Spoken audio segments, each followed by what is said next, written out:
Ama naming Yahuwah, aming Diyos, aming Aba, na makapangyarihan ka po sa lahat. Salamat po ng marami, Ama. Binubuhay mo ang aming pag-asa, katulad ng aming inawit. Pagdating ng araw ng aming kaligtasan, maninirahan kami diyan sa bayang inilalaan mo para sa amin. Makakapiling ka namin. Makakapiling namin ng aming Panginoong Yahusya. Magpakailanman, kailanman. Salamat ng marami, Ama, sapagkat ito, ang pag-asang ito, ang siyang nasa puso ng bawat isa sa amin. Ito yung dahilan kung bakit kami nagpapatuloy sa aming mga ginagawang paglilingkod. Katulad na lamang ngayon sa pagsisimula ng araw ng Sabat. Sumasamba kami sa iyo. Ikaw, Ama, ang aming hinahanap. Hinahanap namin na tanggapin mo ang aming pagsamba. Tanggapin mo rin po ang bawat isa sa amin na mga haing buhay para po sa iyong kaluwalhatian. Ama, tanawin mo ang iyong mga anak. Ang iba sa amin may mga karamdaman. Yung mga kapatid namin, kasama namin sa ganitong gawain, may karamdaman. Magpagaling ka po, Ama. Amin pong sinasampalatayanan. Walang ibang makagagawa nito, kundi ikaw lamang, sapagkat ikaw ang pinakamarunong sa lahat ng mga manggagamot, sapagkat ang aming buhay ay sa iyo. Kaya ipinakikiusap naming magkakapatid, magpagaling ka po sa mga anak mong nagtataglay ng karamdaman, upang sa ganito naming pagsamba, hindi kami hadlangan ng anumang karamdaman, kundi magpatuloy kami na naglilingkod po sa iyo. Nagpapasalamat kami sa iyo, Ama. Kami nakabilang sa mga pinagaling mo. Nagkaroon din ng karamdaman sa buhay na ito, subalit hindi mo kami pinabayaan.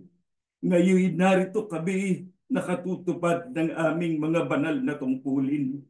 Pinupuri ka ng aming puso.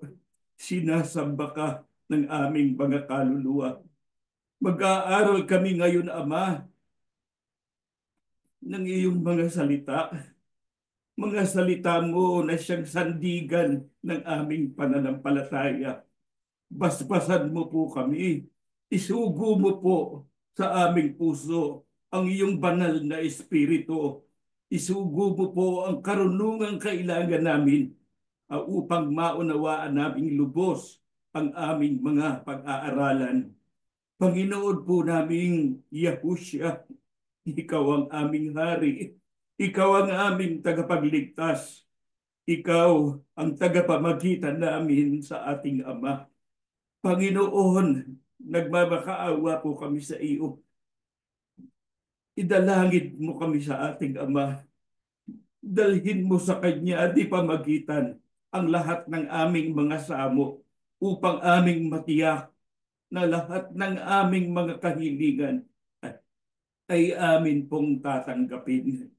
Patuloy nawang makapaglingkod kami sa iyo at sa ating Ama habang pinahihiram kami ng buhay. Ama naming Yahushua, muli lumalapit kami sa iyo. Basbasan mo po ang bawat isa sa amin. Basbasan mo ang mga paghahanap buhay ng iyong mga abang lingkod. Basbasan mo ang aming mga handog upang ito'y patuloy na magamit ng iyong banal na assembly sa lahat ng kanyang mga kaukulan. Kami po'y sumasampalataya, Ama.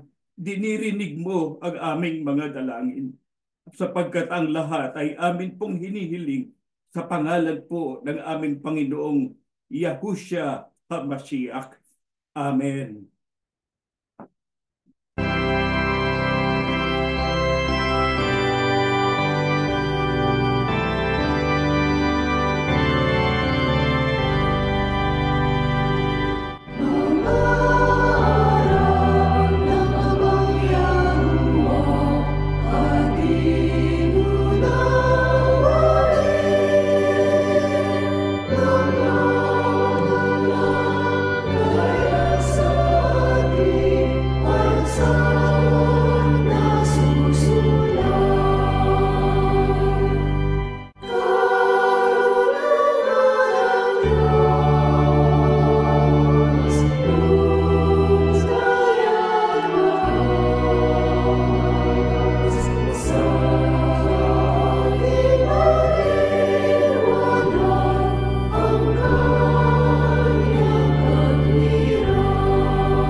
Shabbat Shalom po, mga mahal na kapatid.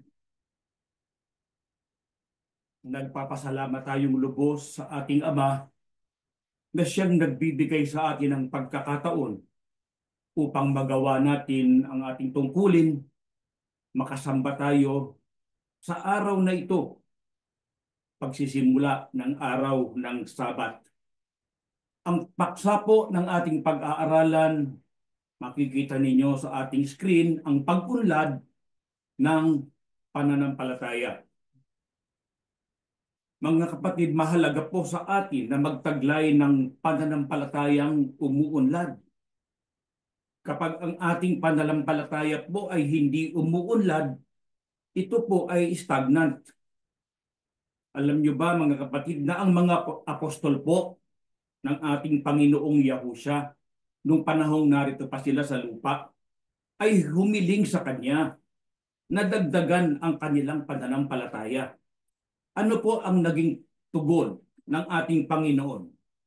Ang sabi niya, kung mayroon kayong pananampalataya na kasing laki ng isang binhi ng mustasa, masasabi ninyo sa puno ng sikomorong ito, mabunot ka at matanim ka sa dagat.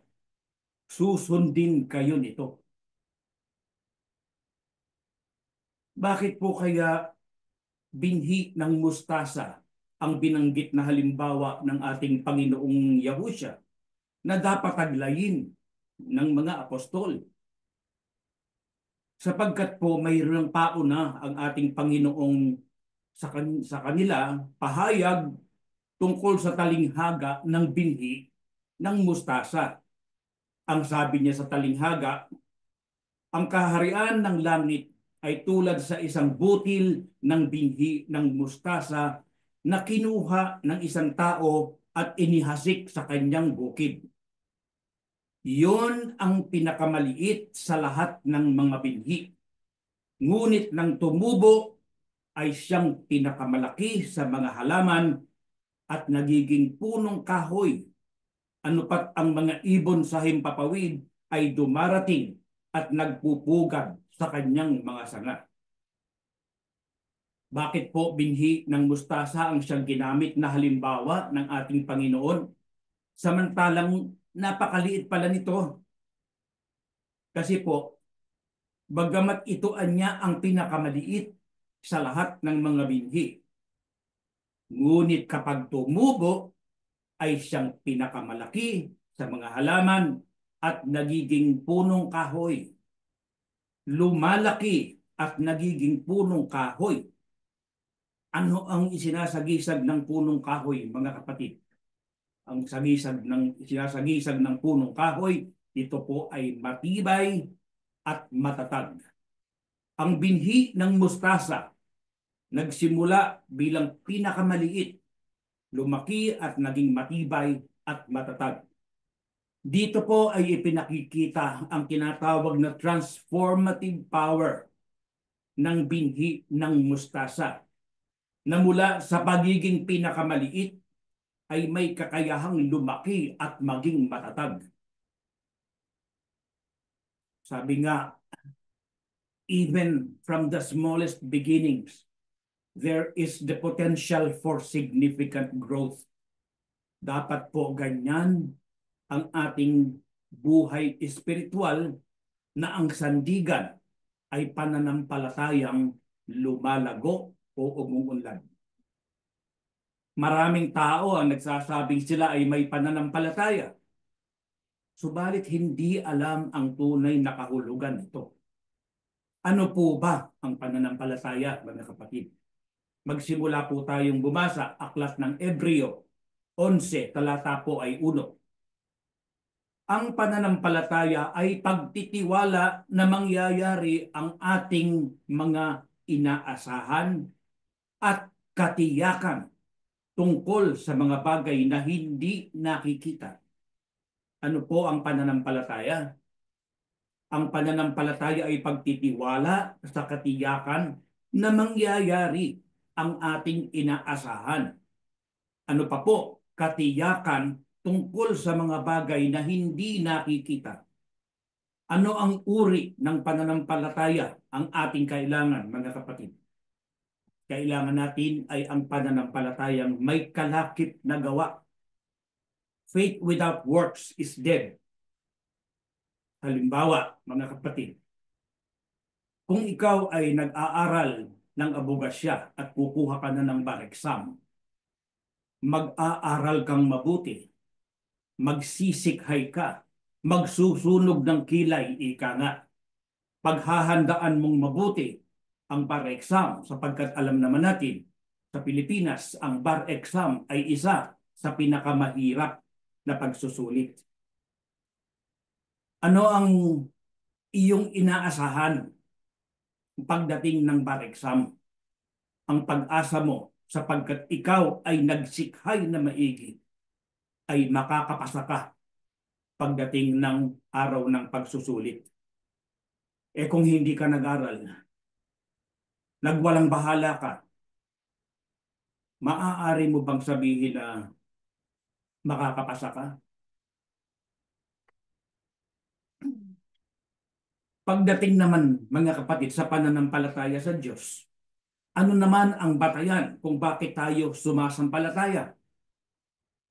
Pananampalataya at tiwala na nakabatay sa mga pangako ng ating Diyos. Hindi bulag na pananampalataya na walang pinagbabatayan. Ang ating pananampalataya, mga kapatid, ay mayroong matibay na sandigan. Ano yun? Ang mga salita ng ating Diyos.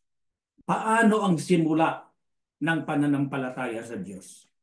Basahin po natin sa aklat ng Henesis 12:1-3. Ngayon, sinabi ni Yahuwah kay Abram, lisanin mo ang iyong bansa, ang mga kamag-anak mo, at kahit ang sambahayan ng iyong ama, at pumunta ka sa lugar na ipapakita ko sa iyo.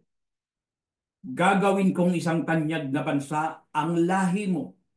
Pagpapalain kita at magiging tanyag ang iyong pangalan. Sa pamamagitan mo, marami ang pagpapalain. Pagpapalain ko ang magmamagandang loob sa iyo, pero isusumpa ko naman ang susumpa sa iyo. Sa pamamagitan mo, pagpapalain ko ang lahat ng tao sa mundo. Tanong natin mga kapatid, paano ang simula ng pananampalataya sa Diyos? Ito po ay nagsisimula muna sa pagtawag. Sino po ang halimbawa? Ang halimbawa po ay si Abraham. Sa talatang ating binasa, ang pangalan po ni Abraham diyan ay Abram pa lamang. Subalit alam natin na yung pangalang yan ay pinago ng ating Diyos at ginawang Abraham. Sino ang tumawag kay Abraham? Si Yahuwah po. Ano ang ipinagawa sa kanya ni Yahuwah?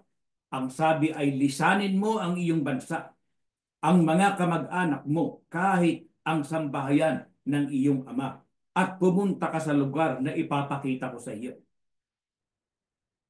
Ano po ang kaakibat na pangako nang si Abraham ay tawagin ni Yahuwah? Ang sabi ay gagawin kong isang tanyag na bansa ang lahi mo. Pagpapalain kita at magiging tanyag ang iyong pangalan.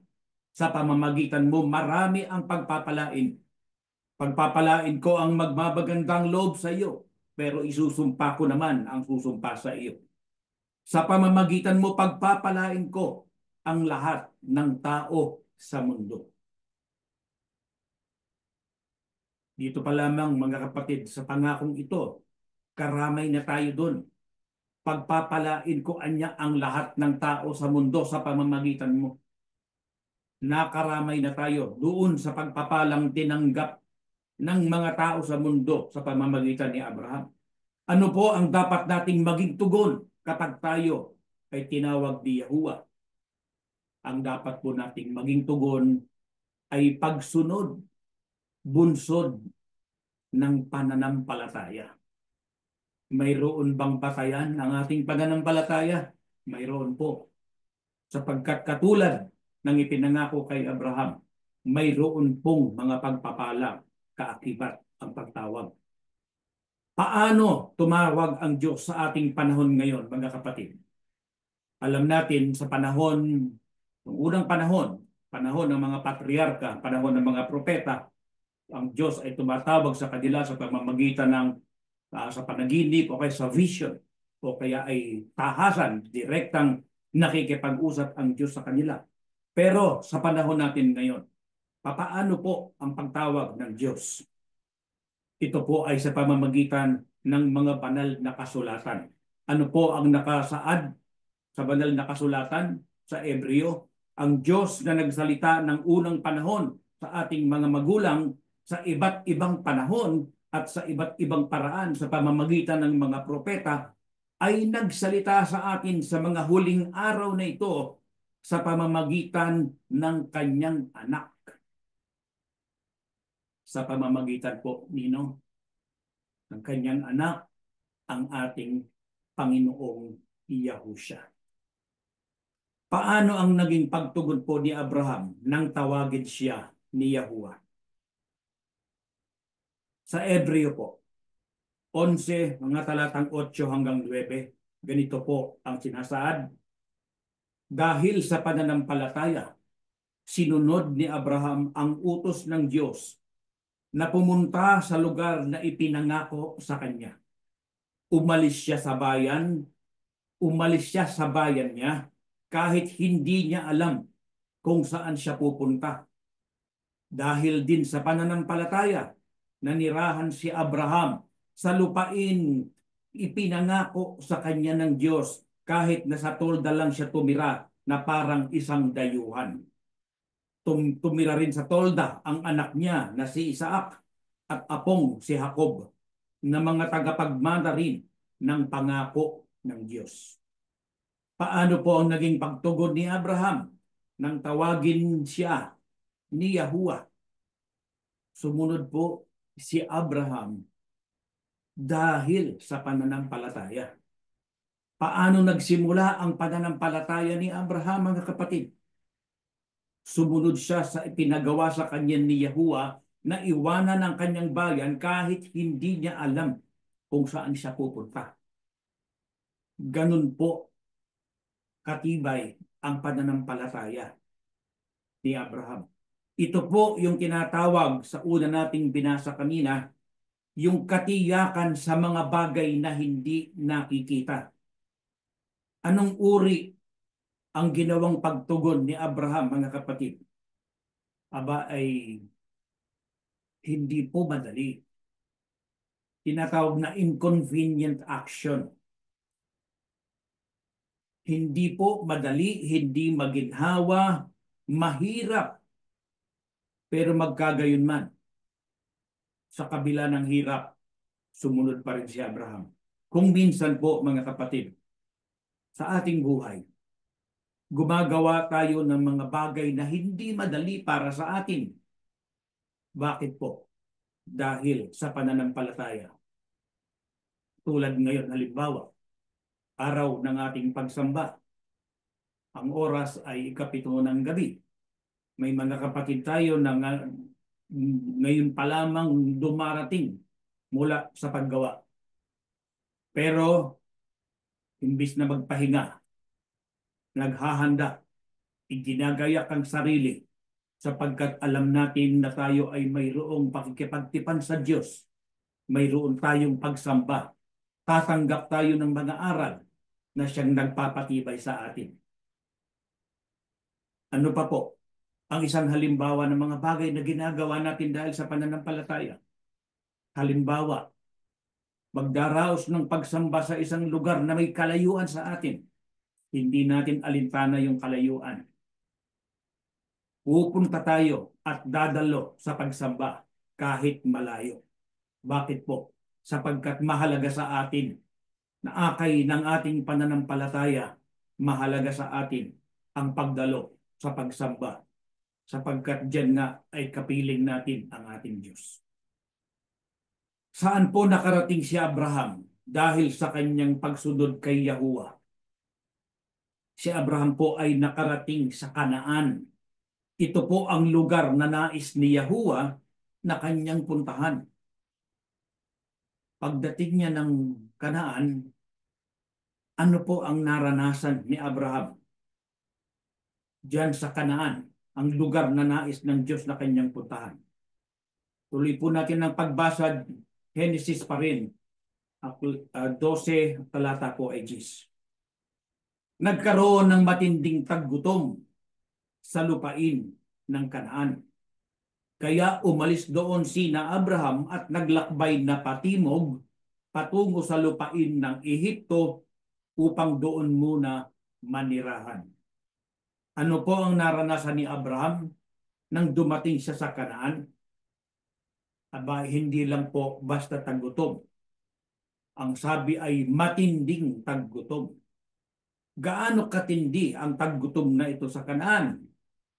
Lubhang matindi kung kaya't siya ay kinailangang maglakbay patungo sa Ehipto upang doon muna manirahan.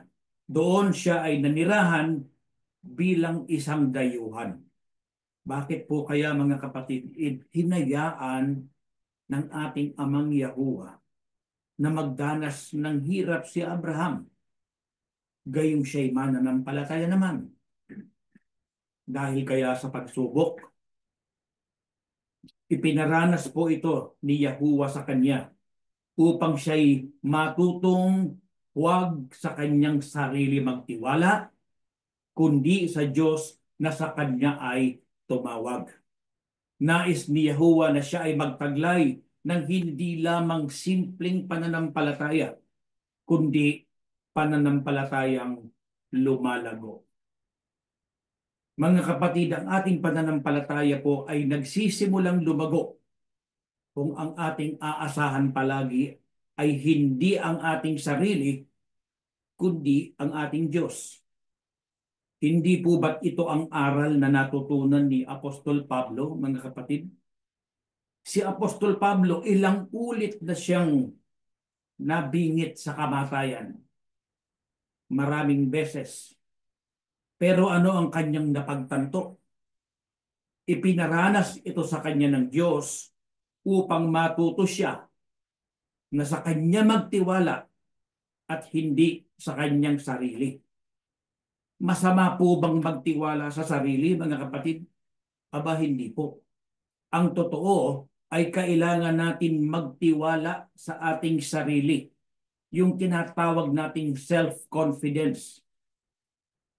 Hindi kailan po nagiging masama ang pagtitiwala sa sarili. Nagiging masama ang pagtitiwala sa sarili kung ang tiwala na dapat ay iukol natin sa Diyos ay sa ating sarili natin iniuukol. Para bang kung nagtitiwala ka ng labis sa iyong sarili, parang hindi mo na kailangan ang tulong ng Diyos. Pero hindi po ganon. Lahat tayo, lahat ng tao, nangangailangan ng tulong ng Diyos. Lalong-lalo na sa panahon ng kagipitan. Sa panahon ng matinding kagipitan, lumago ang pananampalataya ni Apostol Pablo sa Diyos. Paano po lalago ang ating pananampalataya sa panahon ng kaligaligan? Basahin po natin ang sagot sa Hebreo 11, talata po ay 6. At kung walang pananampalataya ay hindi maaaring maging kalugod-lugod sa Kanya.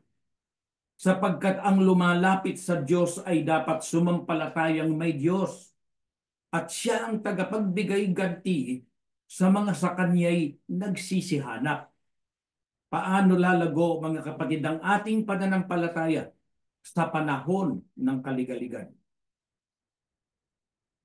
Sa paglago po ng ating pananampalataya, lubhang mahalaga ang pagtitiwala na mayroong Diyos at yan ay si Yahuwah, ang may likha ng lahat ng mga bagay.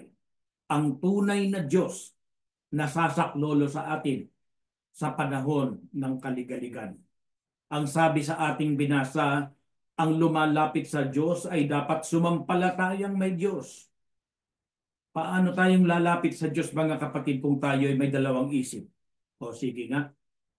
O may duda. O baka mayroon pa tayong ibang kinikilalang pwedeng magligtas sa atin sa panahon ng kaligaligan. Baka mamaya yung iba, katulad mong iba, alam natin marami ang ganyan, na pagkatapos tumawag sa Diyos, tatawag naman sa iba pang mga santo o mga patron. Kung gano'n, anong uring pananampalataya mayroon ng ganyang tao? Ang sabi nga ni Apostol Santiago, ngunit humingi siyang may pananampalataya na walang anumang pag-aalinlangan, sapagkat yaong nag-aalinlangan ay katulad ng isang alon sa dagat na itinutulak ng hangin at ipinapadpad sa magkabi-kabila. Bakit? Bakit gano'n? Kasi may dalawang akala eh. Tatawag sa Diyos, hindi naman pala nagtitiwala. Pagkatapos tumawag sa Diyos, tatawag pa ng iba. Paano po lalago ang ating pananampalataya? Kung masikap natin siyang hahanapin at may buong pagtitiwala na si Yahuwah, ang ating Diyos, ang tagapagbigay ganti sa mga sa Kanya ay nagsisihanap. Si Yahuwah lamang at wala nang iba ang siyang tagapagbigay ganti sa mga sa Kanya ay nagsisihanap. Kung kaya sa panahon ng kaligaligan, hanapin natin ang ating amang Yahuwah. Ipagpapatuloy po ang ating leksyon.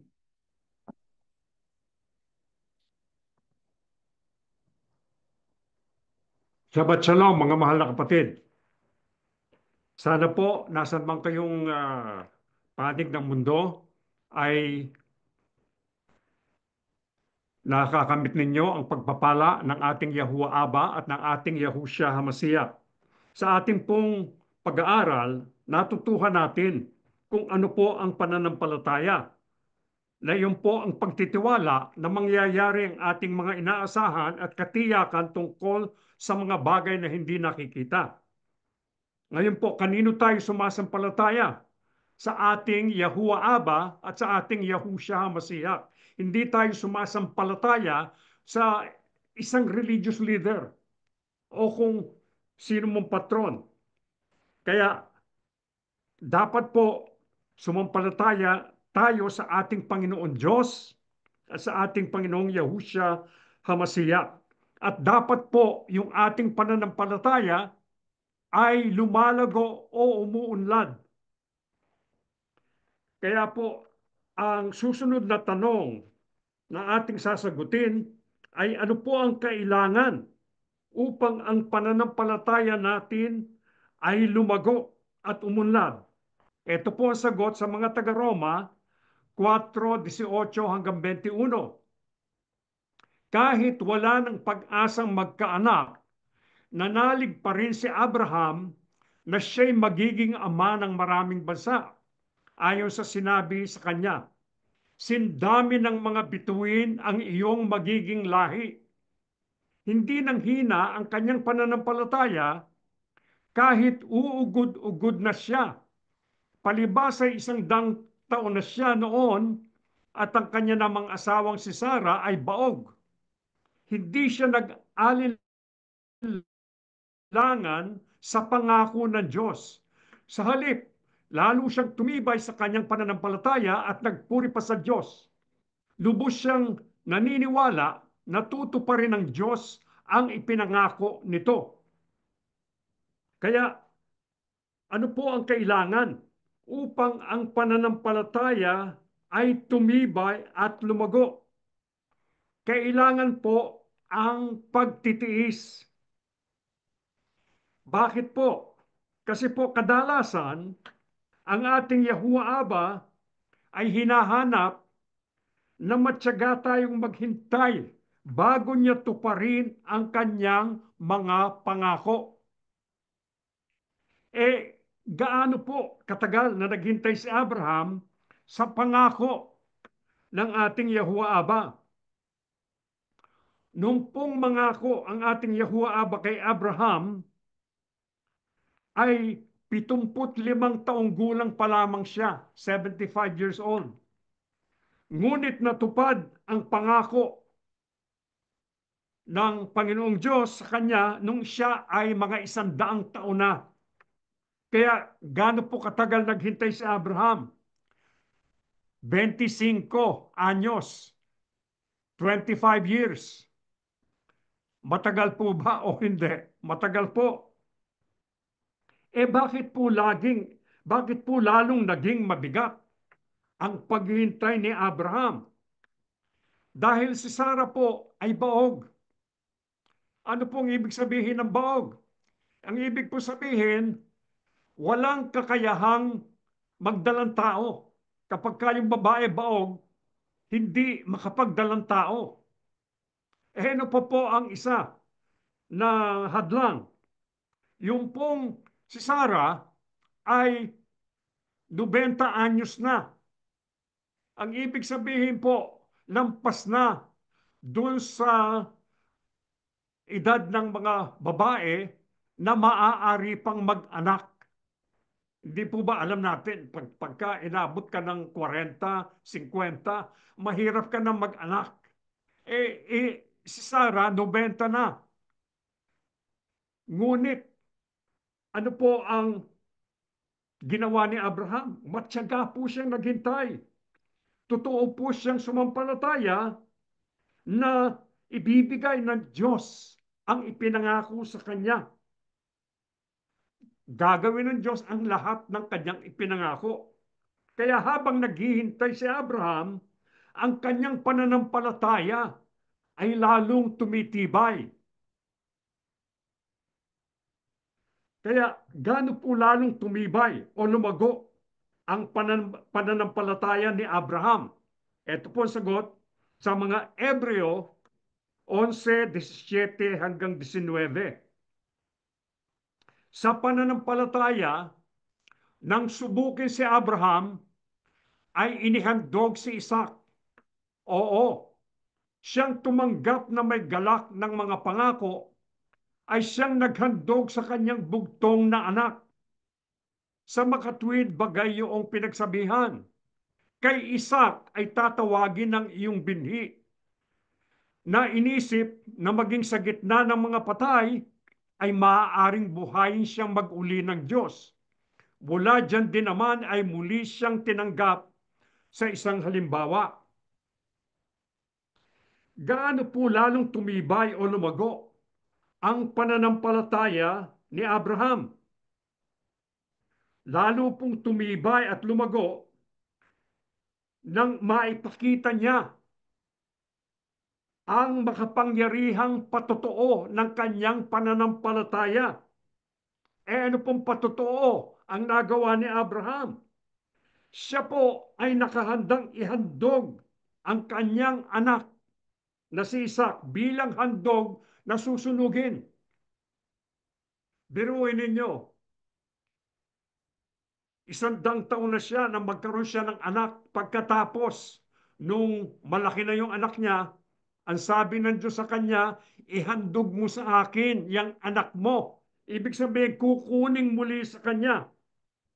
Paano po niya nagawa na sumunod sa ating Yahuwah Aba at ihandog ang kanyang anak? Dahil po sa kanyang pananampalataya. Paano po siya nakapanghawak sa kanyang pananampalataya? Unang-una, naniniwala siya sa kapangyarihan ng Diyos na bumuhay sa mga patay. Kaya naikatwiran niya, kung mamatay man si Isaac, ay kayang-kayang buhayin siya mag-uli ng ating Panginoong Yahuwah. Ano po? Bakit po siya naniwala na kahit mamatay si Isaac, ay muling bubuhayin siyang maguli? Ikalawa po, sapagkat ang pangako ng ating Yahuwah Aba na siya'y magiging ama ng maraming bansa ay sa pamamagitan ni Isaac. Meron po bang ibang anak si Abraham? Meron po. Sino po yon? Si Ismael. Naging anak niya yon doon sa aliping babae ni Sarah. Si Ismael. Mas matanda yung kay Isaac. Ipinanganak yun mga 13 taon bago ipinanganak si Isaac. Kaya, ngunit ang pangako po na magiging ama siya ng maraming bansa ay sa pamamagitan ni Isaac.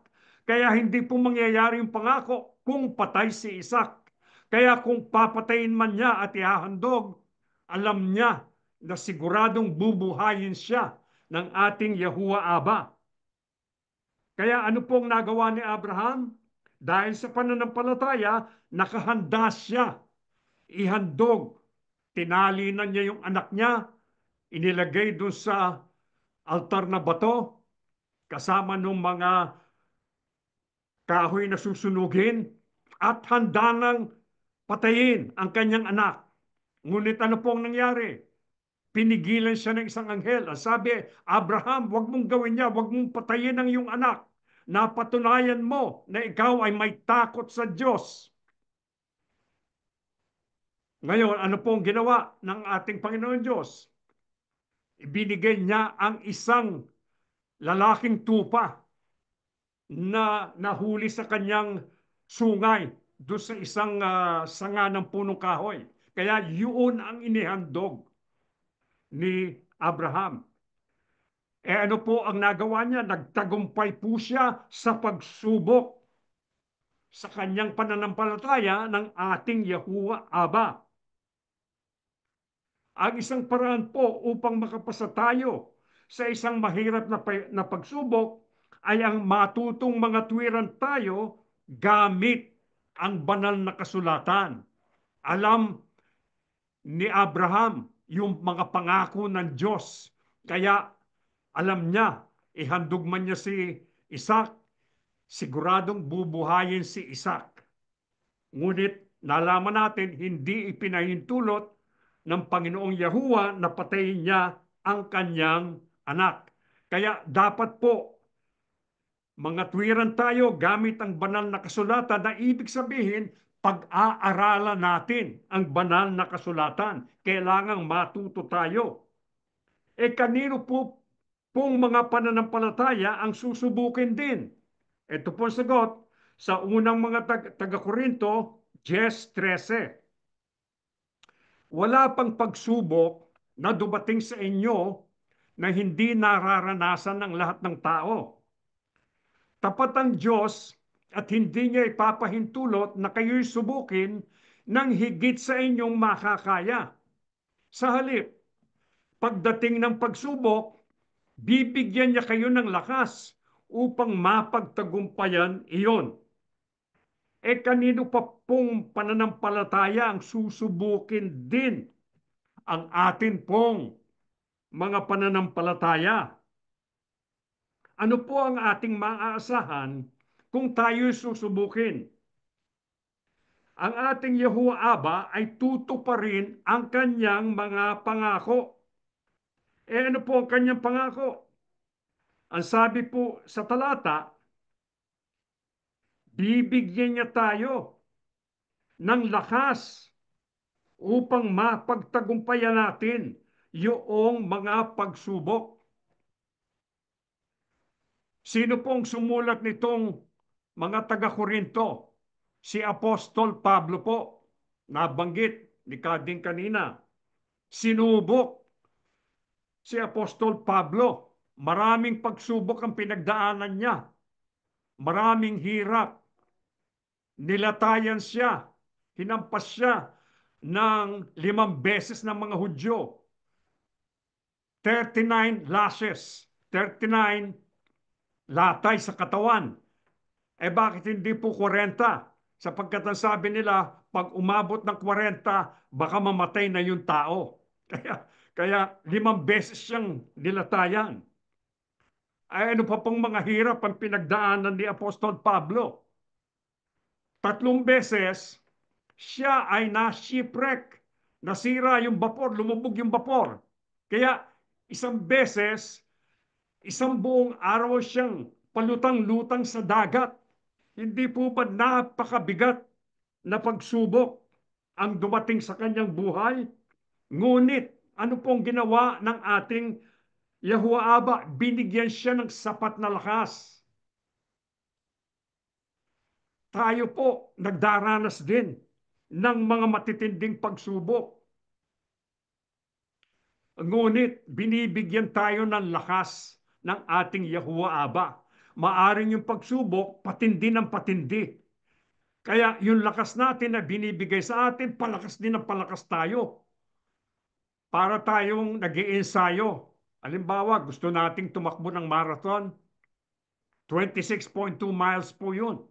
Kung sasali kayo sa takbuhan ng marathon, hindi nyo magagawa yun, nagsanay lang kayo na 1 buwan. Baguhan kayo. Hindi po. Kasi unang linggo, maaring 1 mile pa lang yung kaya nyong takbuhin. Ikalawang linggo,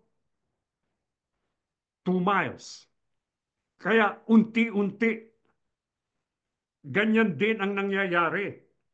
Sa pamamagitan po ng pagdaraan sa mga pagsubok at pagtatagumpay natin dito, mapapatibay, mapapalakas, mapapaunlad po natin ang ating pananampalataya. Ano pa po ang dapat nating laging ginagawa upang mapatibay natin ang ating pananampalataya lalo na sa panahon ng matitinding kahirapan? Ito po ang sagot sa Santiago 2:22 hanggang 23. dito ay makikita mong magkalakip ang kanyang pananampalataya at magagawa at naging ganap ang kanyang pananampalataya dahil sa kanyang magagawa. Natupad ang sinabi ng kasulatan. Si Abraham ay sumampalataya sa Diyos at dahil dito, siya'y itinuring ng Diyos bilang isang taong matuwid at tinawag siyang kaibigan ng Diyos.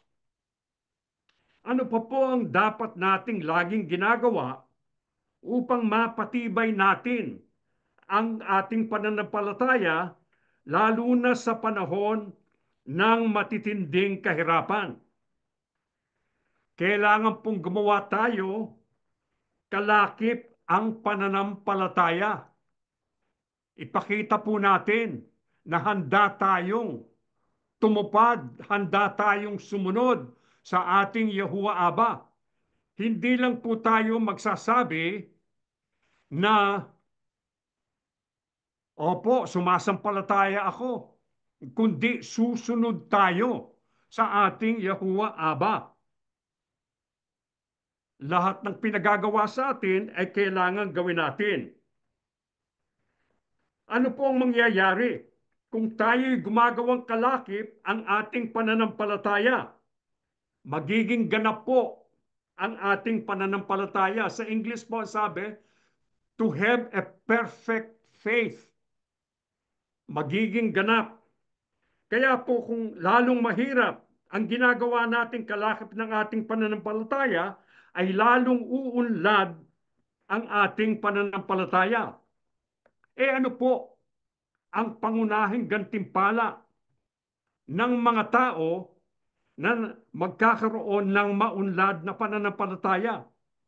Yung po ay magpapatibay ng ating relasyon sa ating Panginoong Yahuwah. Ang sabi nga po sa talata, tinuturing sila ng Diyos na isang taong matuwid at tinuturing pa silang kaibigan ng Diyos katulad ni Abraham.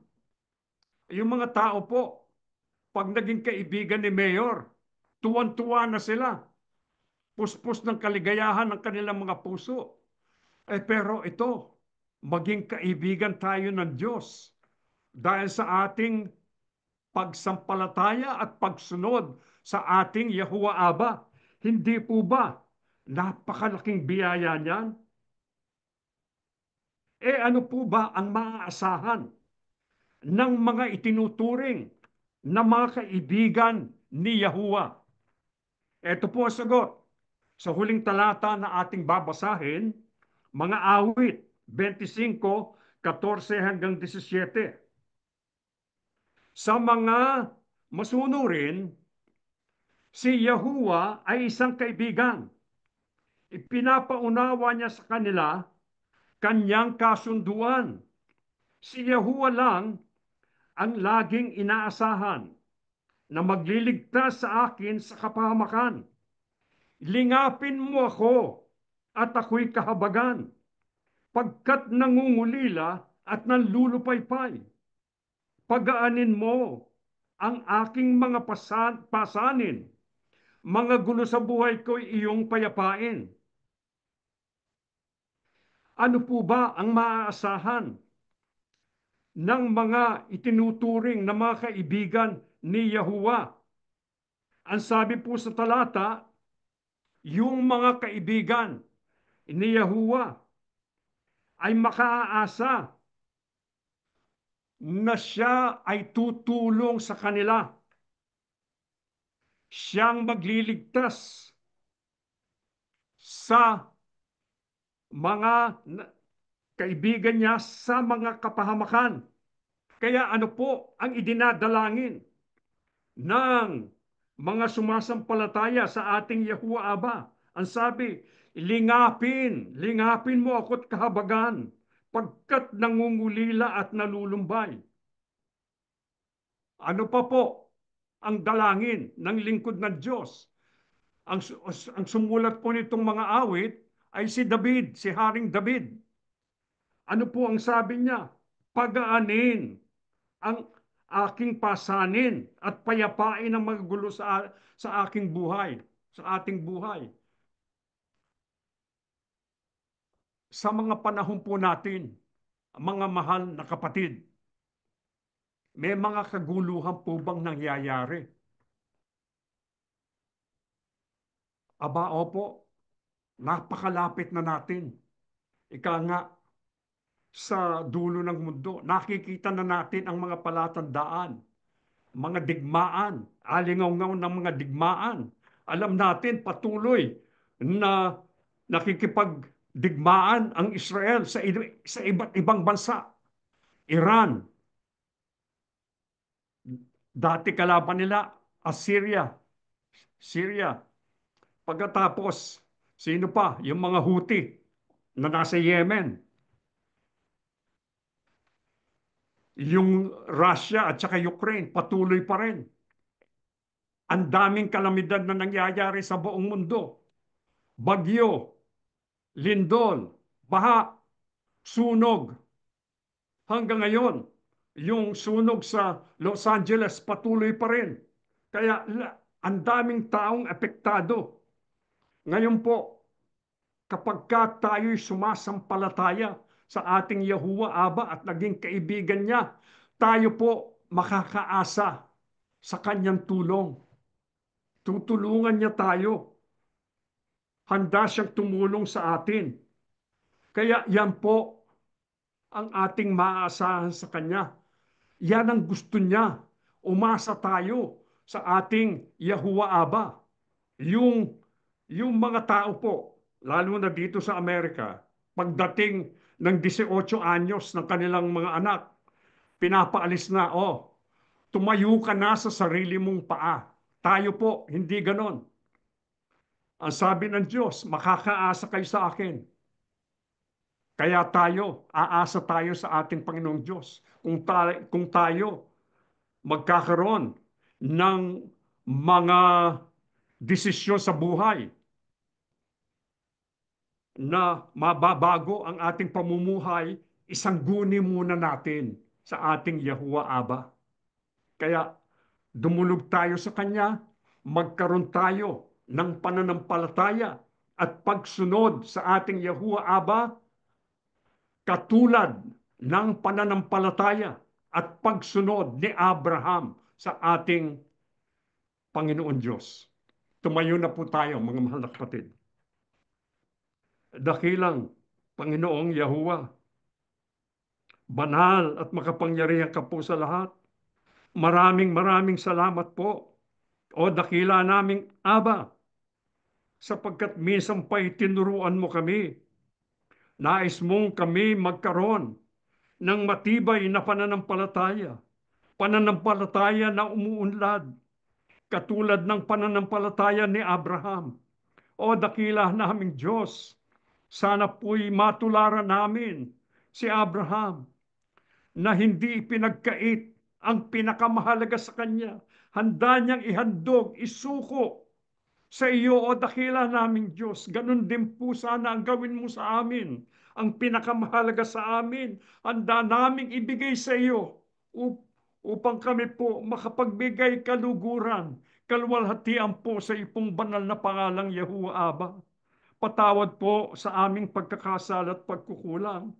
At ang aming dalangin po, o aming Ama, pagpalain mo ang lahat ng iyong mga anak sa iba't ibang panig ng mundo, nagdaranas ng matitinding mga pagsubok. Ang ilan may mabibigat na karamdaman. Pagalingin mo sana ang iyong mga lingkod, o dakila naming Diyos. Alisin mo ang kirot sa katawan ng iyong mga anak. Bigyan mo ng kapahingahan ang aming mga katawan, upang sa ganon walang makahadlang, o aming Ama. Patuloy ka naming sasambahin, paglilingkuran ng iyong banal na pangalan. Maawa ka sa mga mahal namin sa buhay. Hindi pa po namin kasama sa assembly ang aming pong mga kaibigan. Tawagin mo sana sila upang makasama namin, pupurit maglilingkod sa iyong banal na pangalang Yahuwah Aba. O dakilang Panginoong Yahushua, Luklukan ka po ng awa at biyaya, ang amin pong tanging tagapamagitan sa Ama. Ikaw din po ang aming hari at ang amin pong tagapagligtas. Ikaw ang ibinigay ng ating Yahuwah Aba upang kami tubusin sa aming mga kasalanan. O dakilang Panginoong Yahusya, nagdanas ka ng matinding hirap, pagpapahirap sa kamay ng mga makasalanang tao. O dakilang Panginoong Yahusya, maraming salamat. Ikaw lamang at ang ating Ama ang aming sasambahin at paglilingkuran. Ikaw at ang ating Ama ang siya naming sasampalatayanan, na siyang magliligtas sa amin, dadamay sa amin sa oras ng aming kabagabagan. O dakilang Panginoong Yahusya, lagi mo sanang susugo ang Santong Espiritu. Gabayan kami sa aming paglalakbay sa magulo at mapanganib na sanlibutan ito. Itulot mo po, maipako namin ang aming mga paningin sa iyo upang maging handa kami sa pagsalubong sa iyo sa araw na bababa ka na mula sa langit upang makapiling mo habang buhay. O dakila naming Diyos, sana po'y nadinig mo ang marami naming karaingan at pinatawad mo na po kami. Pinagpala mo po ang lahat ng iyong mga anak sa iba't ibang panig po ng mundo, maligtas sa lahat ng kapamakan, sa mga kalamidad na nangyayari ngayon. Hinihiling po namin ang lahat sa pangalan po ng aming Panginoong Yahushua Masiyak, dakila po naming tagapagligtas. Amen.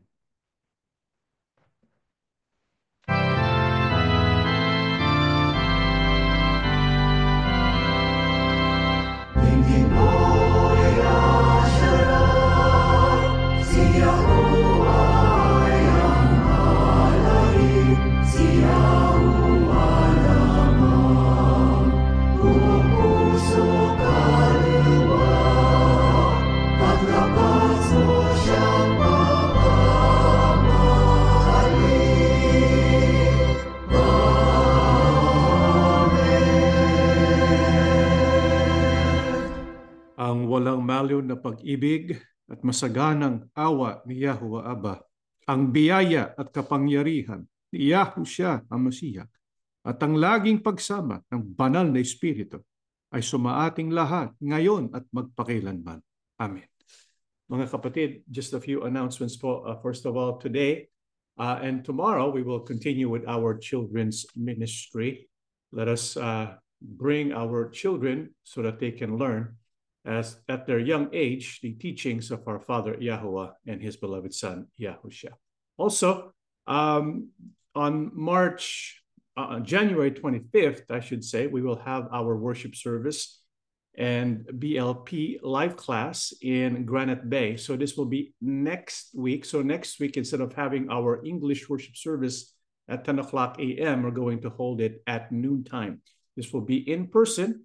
And also, it's going to be broadcasted via Zoom and Facebook Live. If you're interested in joining us, please do contact me so that we can give you the details of the exact venue and place in Granite Bay. Again, this is for the 25th, which is next Saturday, 12 o'clock noon, and we will have a brief lunch break, and then we will follow with our Bible literacy project live class. And so by this time, it is assumed that we would have already finished reading the book of Genesis and reading the book of Exodus, and we'll have a discussion about the contents of this book. Also, for March the 1st, we're going to hold our second in-person and live session for BLP and worship service, but this time we'll hold it in Clovis, California. So this is like the Fresno area. So if you're interested in joining us in person, please let me know so that we can give you the exact location of this venue. Again, this is for March the 1st, 2025, worship service at noon, followed by BLP, 3 p.m. Pacific Standard Time. This concludes our worship service. May Yahuwah Abba and Yahushua HaMashiach bless all of us.